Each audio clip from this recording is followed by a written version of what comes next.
ایک بار کا ذکر ہے کہ ایک بادشاہ کے پاس ایک خوبصورت باغ تھا جس میں سونے کے سیب اگتے تھے۔ ان سیبوں کی چمک اور خوبصورتی بے مثال تھی اور ہر کوئی ان سیبوں کو دیکھنے اور کھانے کا خواہش مند تھا۔ مگر ایک مسئلہ تھا، ہر رات ان سونے کے سیبوں میں سے کچھ سیب غائب ہو جاتے تھے۔ بادشاہ نے اس چور کا پتہ لگانے کی کوشش کی لیکن وہ کامیاب نہ ہو سکا۔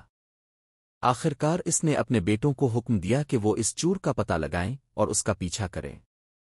بادشاہ کا سب سے چھوٹا بیٹا جو بہادر اور ذہین تھا اس کام کے لیے آگے آیا۔ اس نے اپنے والد سے کہا، میں اس چور کو ڈھونڈ کر لاؤں گا۔ اس شہزادے نے اپنا سفر شروع کیا اور کئی دن تک سفر کرتا رہا۔ راستے میں اسے ایک عقلمند لومڑی ملی جو اس کی مدد کرنے کے لیے تیار تھی۔ لومڑی نے کہا، میں تمہیں راستہ دکھاؤں گی لیکن تمہیں میری باتوں پر دھیان دینا ہوگا۔ شہزادہ نے اس کی بات مانی اور دونوں نے مل کر اس چور کا پتہ لگانے کا فیصلہ کیا۔ شہزادہ اور لومڑی نے کئی دن تک سفر کیا اور آخرکار ایک جادوی جھیل کے کنارے پہنچے جہاں ایک سونے کی چڑیا چھپ کر رہتی تھی۔ چڑیا نے سونے کے سیب چوری کرنے کا اعتراف کیا اور بتایا کہ وہ ان سیبوں کو اپنی زندگی گزارنے کے لیے چوری کرتی تھی۔